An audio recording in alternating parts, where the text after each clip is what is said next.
Hi everyone, I'm Miranda and welcome to my YouTube channel. First of all, Happy New Year. Thank you so much for all of the lovely Christmas and New Year messages that I received from so many of you. It was so lovely to hear from you and I hope you enjoyed the holidays as well.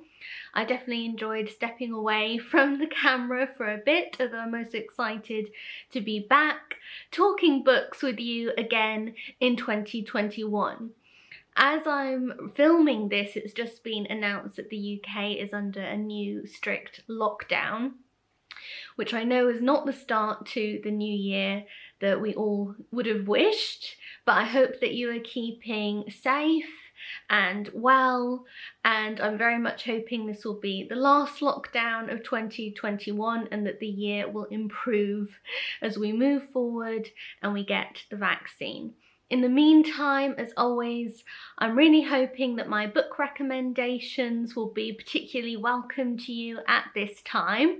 I'm busy working on some cozy wintry reads, which I'll be sharing with you soon, that I hope you'll enjoy. But for this first video back in the new year, I thought it would be fun to share my top 20 books of 2020 with you, and also a few of my reading goals for this year ahead. So let's get started. It was very difficult to narrow down all of my reading to just 20 books, and it's a real mix of books that came out in 2020, but also ones that I just read in 2020. Generally, I actually prefer to read backlisted and vintage books to a lot of modern books, so that's why I wanted to share my genuine favourites with you and not just the books that came out last year. In some ways, I feel that 2020 was the year of reading amazing modern classics for me. And by modern classics, I mean those that were published in the 20th century. The first one that I wanted to talk about was The Go-Between by L.P. Hartley. I loved this book so much that I tracked down a special vintage copy of it, which I really like. It shows the young boy who's the protagonist in the story in his special green suit, which is quite central to the story. And I absolutely love this cover.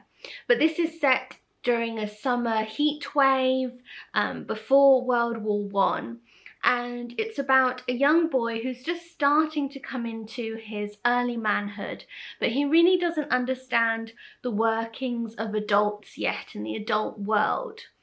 He's got some real childlike naivety to him still.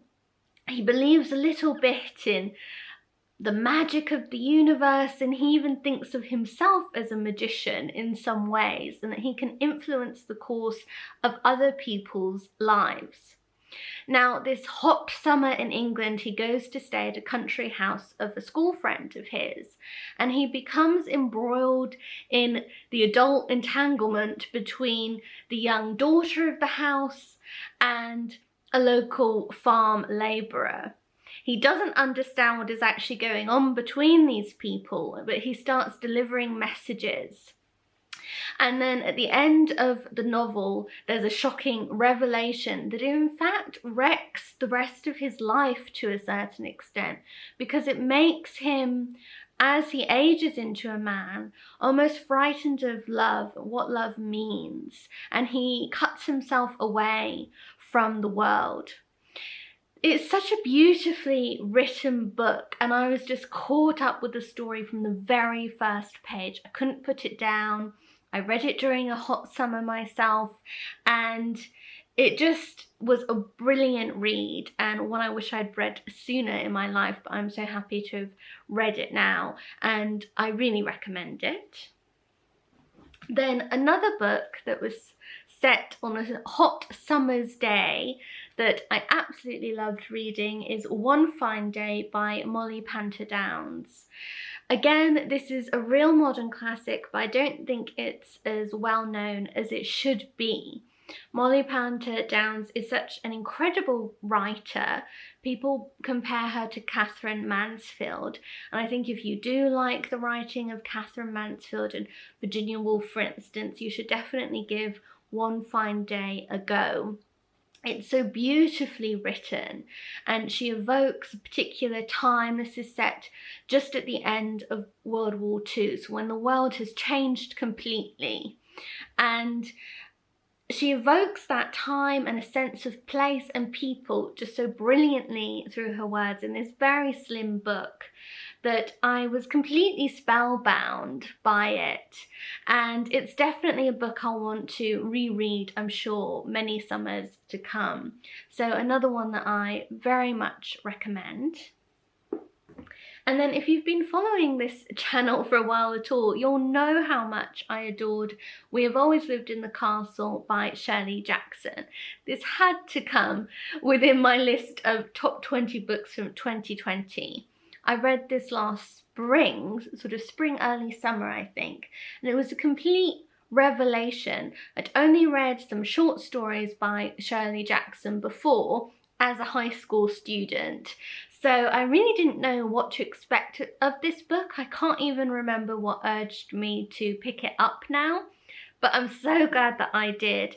It's just amazingly written. It's the type of story you want other people to read so you can discuss the book with them, and that's my favourite type of book, a book that prompts real discussion and differences of opinion as well, because people think very different things about the main female protagonist in this book.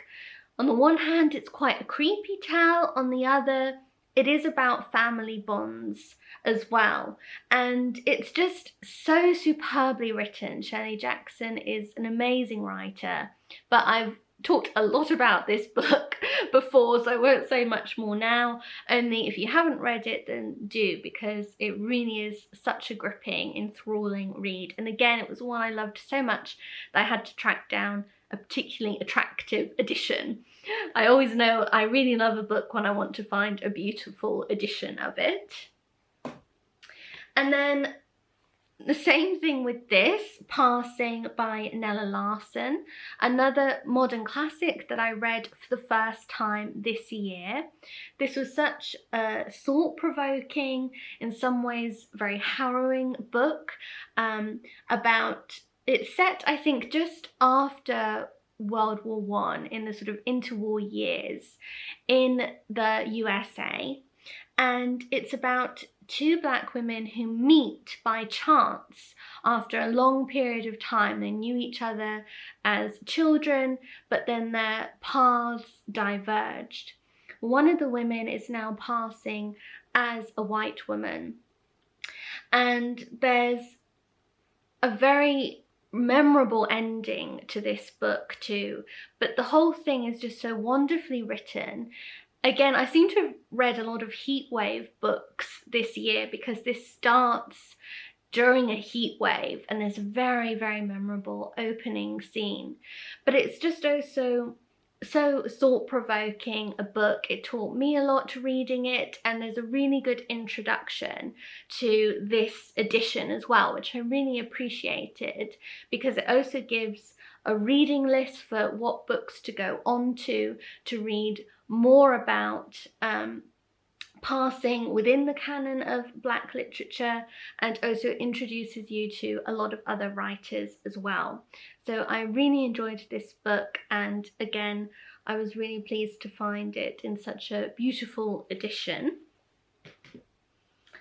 And then, not a modern classic, but I had to include this book too, which is Pride and Prejudice, but it's a very special edition of Pride and Prejudice, and I think this book gave me the most sort of childlike enjoyment of this year, because I've talked about this already on here, so I'm sure a lot of you know what this is already, but it's a special edition of Pride and Prejudice, curated by Barbara Heller, who had the amazing idea of actually recreating some of the original letters from the novel. Hopefully you can see that. And she worked with special calligraphers.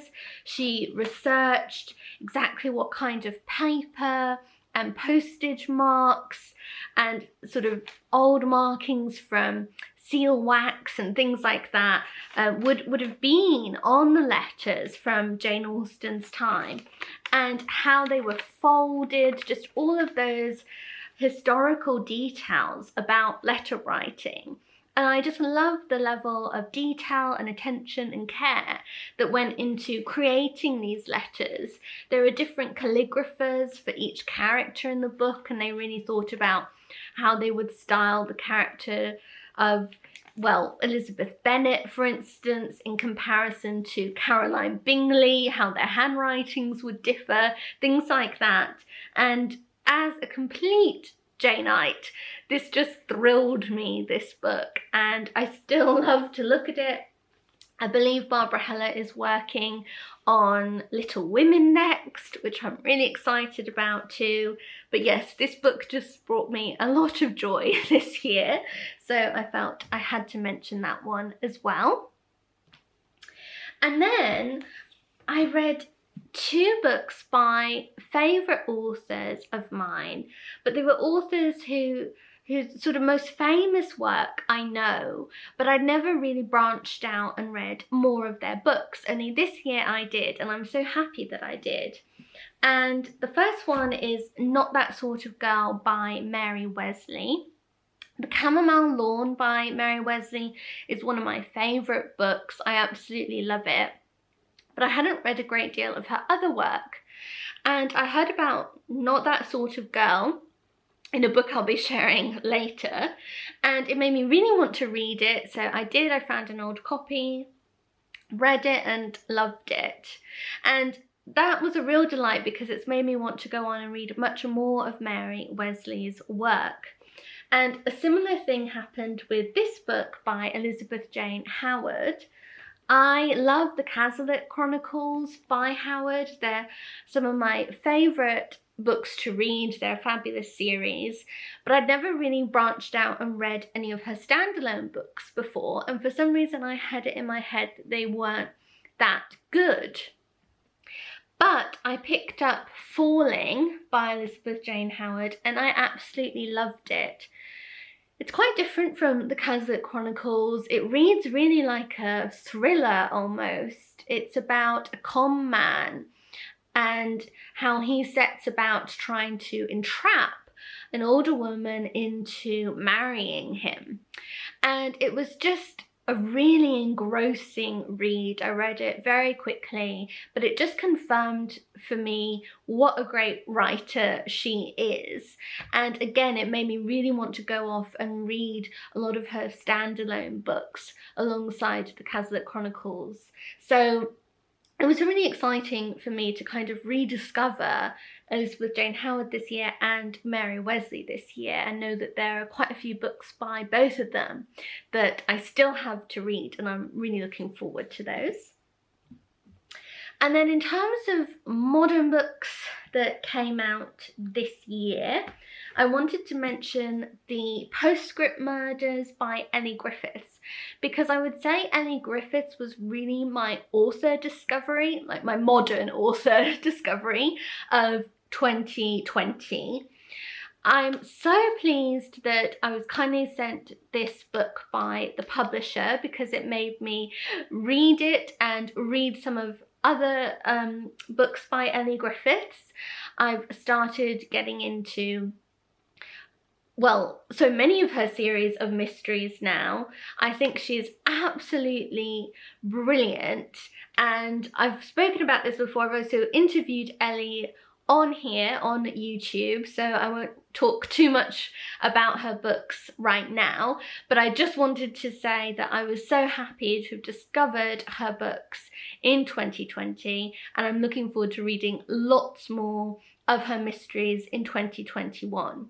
I love sort of cozy crime, golden age mysteries the most, which I think is why I'd resisted reading a modern crime writer for so long, because lots of people had recommended her to me, and my mum's a big fan, but I'd sort of resisted. but actually they're really, really good, and they still have some of that cozy crime feel to them, even though they're set in modern times. I still really, really loved them, and I really enjoyed Stranger Diaries and its sequel, The Postscript Murders, and I really hope that Ellie Griffiths writes more in this series, because I think they're fab. But I also love the Ruth Galloway books. I've read the first one of that now, and I'm definitely reading more. So that was a really positive thing of my reading year in 2020. And then in terms of novels that came out in 2020 that I read, I wanted to highlight 3 of them. This was one of my earliest reads in 2020, and it's Such a Fun Age by Kylie Reid. I think this book actually came out in the States in 2019, but it came out in the UK at the start of 2020. And as soon as I read it, I knew I really wanted to try and get Kylie Reid on my podcast, Tea and Tattle, and I was so excited when she agreed to interview. So I was still doing the podcast at the start of last year, and I interviewed Kylie about this book on it. So I'll link it down below if you want to listen to that interview, because it tells you much more about the book. I just thought this was such an original novel, and I think Kylie Reid is an incredibly accomplished writer, and this was a debut novel, which was extraordinary to me, and it in fact was longlisted within the Booker Prize, which I wasn't really surprised about, because I thought that this was really extraordinary and I really enjoyed it. Again, it was a really thought-provoking book on modern society and about gender expectations, about race, about what female friendship really means, and different types of female friendships and relationships. It also looks at social media and how that impacts particularly on women. It was just such an interesting book, and the type that, again, once you finish reading it, you want to talk about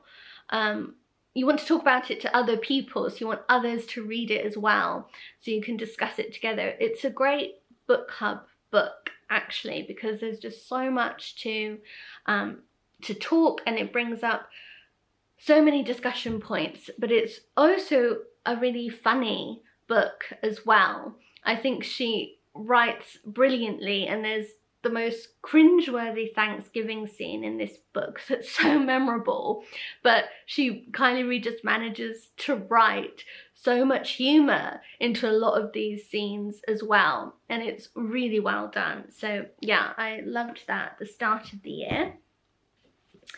And then this was another book I really enjoyed. It's a historical fiction book. It's set in the 1950s, Miss Benson's Beetle by Rachel Joyce. And I loved this book. It also actually is about female friendship a lot, and there's a very special friendship in this book, which makes it a really heartwarming story. It's quite an unlikely friendship between an older woman who decides to fulfill her lifetime ambition of going in search of this precious gold beetle that might not even exist. And she hires a young woman to be her assistant, and she's the most unlikely person you can imagine for a field expedition. She wears sort of tight pink suits and knows absolutely nothing about beetles, but somehow a friendship emerges between these two women. Again, there are some really funny scenes in this book. There is a bit of a sad ending, which did set me off crying a bit, and I would have preferred it without the sad ending, but I still really loved it. It's a really heartwarming book, and I think my main criteria when I was thinking of what are my 20 books from this past year, was I was thinking about what are the books that I still remember, that I still go back to and think about, and that I just sort of remember what happened. I remember favourite scenes, I remember the points of discussion or whatever, and that really just stuck in my mind. And this was one of those books that I still find myself thinking about. So yeah, I really enjoyed this one. And then this was another book from fairly early on in the year. Again, I interviewed the author Abby Dare, and I remember I interviewed her in person right before lockdown first started in the UK in March, and I was so glad I was able to do that interview in person, because Abby was absolutely lovely to speak to, and this was her debut novel, The Girl with the Louding Voice. And I absolutely loved this one. It's set in modern day Nigeria. I've spoken about it, of course, before, and again, I'll link my interview if you want to hear more about the book.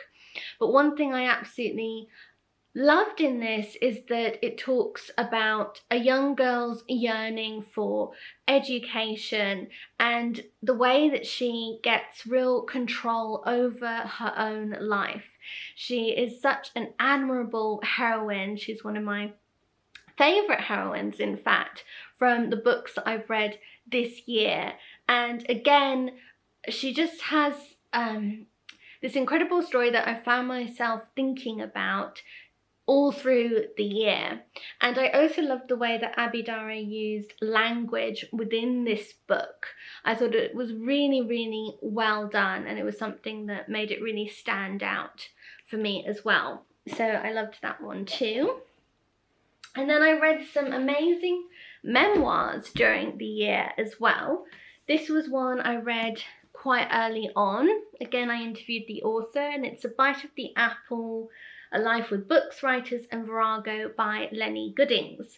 Lenny Goodings was with Virago Press from almost the very beginning, and this was a fascinating memoir, not only about Lenny's experiences and her career, but also about Virago Press itself, how it earned its reputation and built itself as such an important feminist publishing company. She also writes about some of the amazing writers that she had the privilege of working with, like Angela Carter and Maya Angelou. She also writes about the editing process. Lenny is an editor herself, and she's edited books by Sarah Waters, for instance, and many amazing writers. So if you're into books generally, this was just such an engrossing, fascinating read, and definitely a highlight for me. And then this was another memoir I read early on in the year. I read it as part of my work with the Costa Book Awards Prize in 2020, and this was On Chapel Sands by Laura Cumming. I also interviewed Laura in the sort of spring, I think, in 2020. Again, this is a memoir that has really stayed with me through the year. It's about a mystery in Laura Cumming's family. Her mother disappeared from a beach. She was kidnapped at the age of about 3 and went missing for several days before she was returned to her family. And her own mother didn't actually know about this event in her life until much, much later. And this book is really about Laura Cummings investigating that incident in her mother's life, finding out why she was kidnapped, who did it, and in delving into her mother's past, she unravels all of these family secrets. Now, I especially loved this book because Laura Cumming brings her amazing eye for detail to this story. She's an art critic herself. Her mother was also an artist, so it was fascinating to me that this appreciation for art sort of runs in the blood in their family. But Laura Cumming examines paintings of the time, she examines photographs from her mother's life, and in doing so she brings out all of these inferences that lead her to be able to solve the mystery of her mother's childhood. So she really is like a detective in many ways, piecing together these clues from her mother's childhood existence. And I found it absolutely fascinating, and I was really impressed by this book. So again, this is one that, yeah, my mind goes back to quite a lot. It has through the years, so it had to be on my list. I absolutely adored this memoir, Dear Reader, The Comfort and Joy of Books by Kathy Rensenbrink. This was such a good read during a difficult year, and definitely a year where I think so many of us have turned to books for comfort and joy. And it was lovely to read this memoir by a true bibliophile. I've talked about this on here before, so I won't say too much more about it now. But if you love books and you love reading books about books, then this is a brilliant one to pick up. And it was this book that inspired me to read Not That Sort of Girl by Mary Wesley. There's some great lists of books in here, and Kathy Rensenbrink just writes so well about the books that particularly influenced her life, that it's the type of book that will send you out looking for lots more to read and lots of ideas of what to read. So brilliant book for 2020 especially, but really for any year too. And then, talking of memoirs that are perfect for 2020, I also interviewed Catherine May right before the start of lockdown and the world changing. And Catherine May wrote this incredible memoir called Wintering. It's part a book about nature, and it's part a memoir. It's hard to really squeeze into any genre in particular, but it's such a beautifully written book. I absolutely love Catherine May's writing style. And this is really a memoir about weathering the hard times in your life.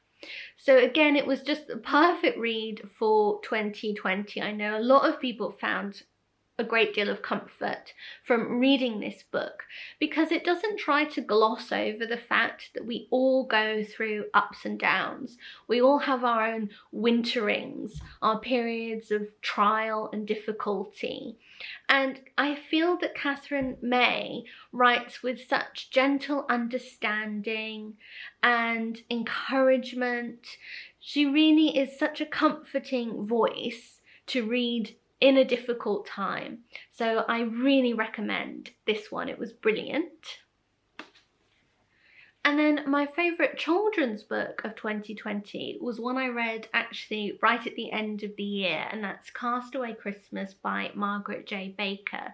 This is a vintage book that I picked up really by chance, and mainly because one of the characters is called Miranda in the story, and I always like to read books with a Miranda in them. And I absolutely loved it. It's a charming family story. It's one of those books about a family of children whose parents somehow manage to be completely absent, and the children end up coping entirely alone during this dramatic flooding one Christmas. But it's just really sweet, really heartwarming, and actually a wonderful Christmas read too. So this was definitely a favourite of mine. And then two poetry books I absolutely loved this year. The Magic Hour by Charlotte Moore and She Will Soar, edited by Anna Sampson. I love both of these books because they in fact both introduced me to poets that I hadn't maybe come across before. The Magic Hour contains a lot of really very old poetry, which I especially enjoyed reading, and She Will Soar contains a lot of modern poets that I haven't come across before but have really enjoyed.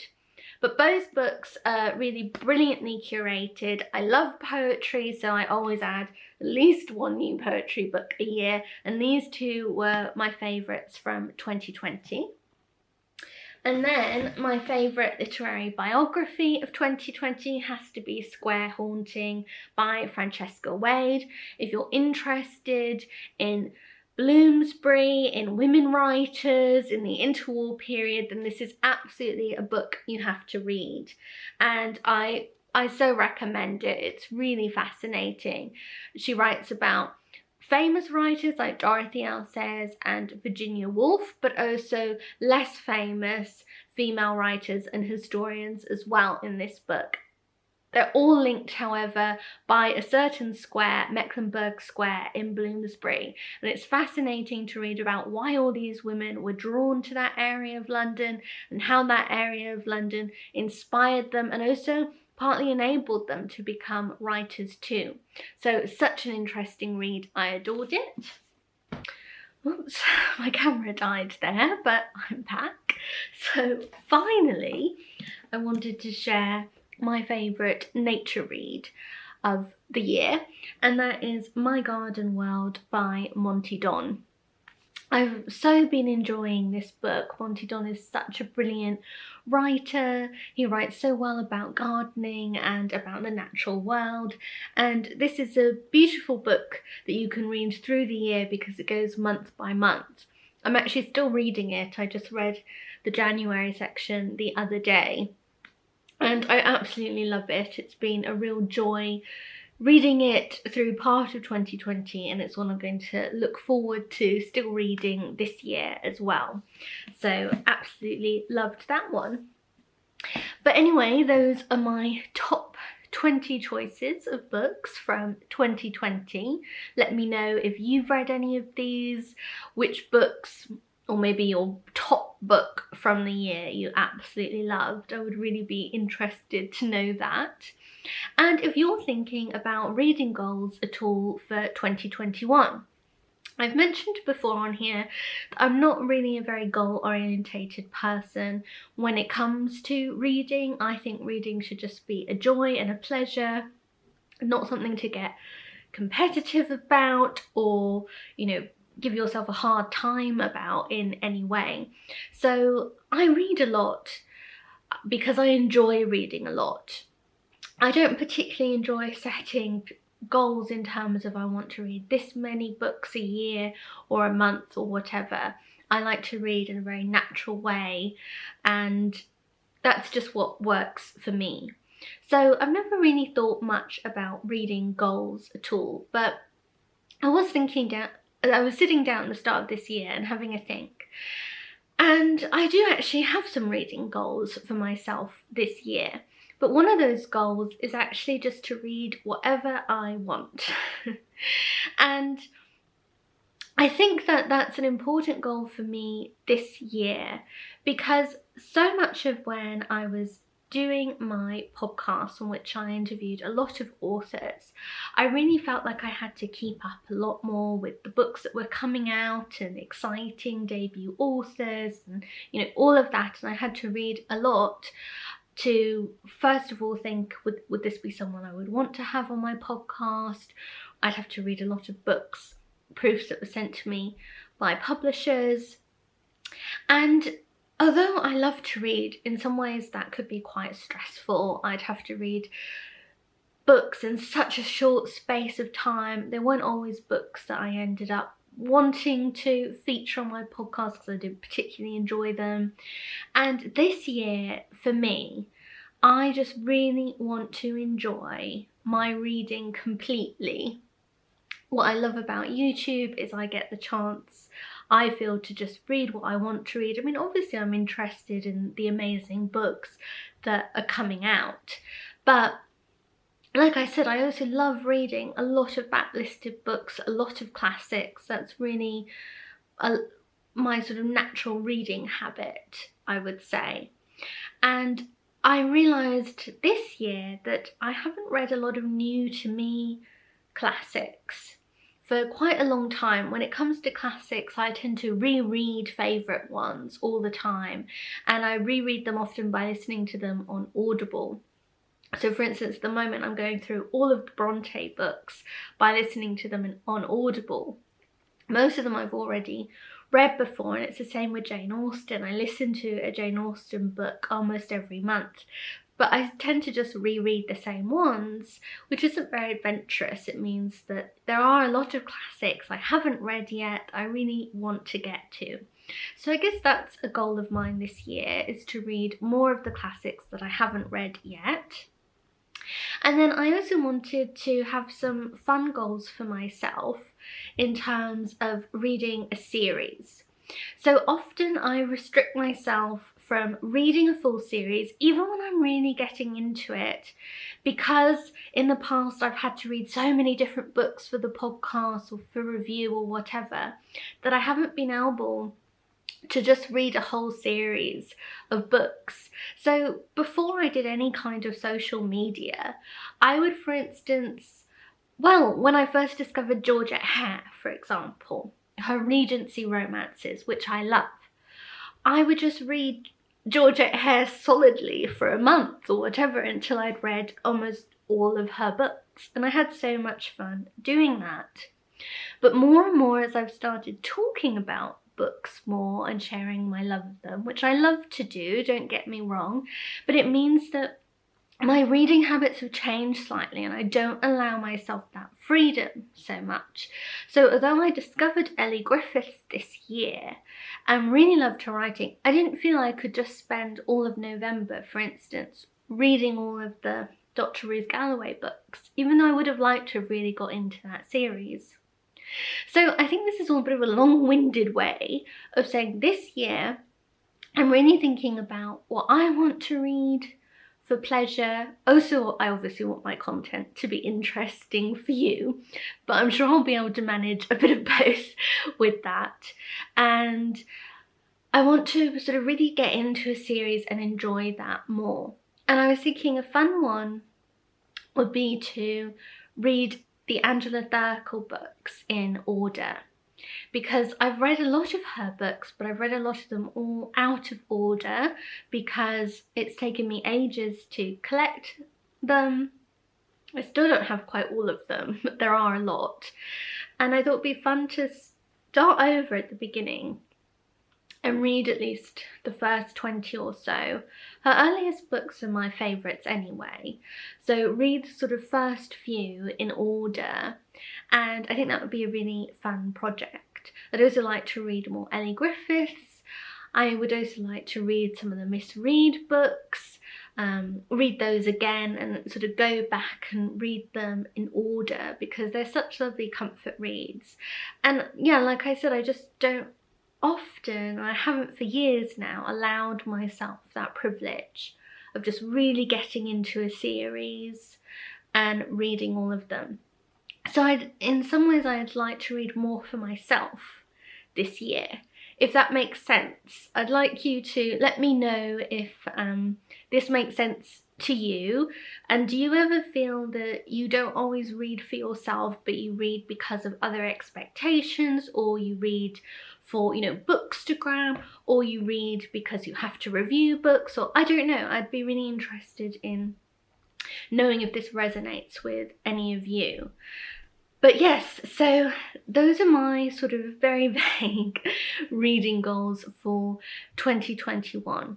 But I'm very excited for all of my reading in this year ahead, and I'm looking forward to all of the wonderful books that I'm sure I'll be reading and that I'll be getting to share with all of you too. But thank you so much for watching this video. I hope you enjoyed it. I'm looking forward to sharing more soon. Mum and I will be back on Friday with tea reads starting again, so I'm excited about that.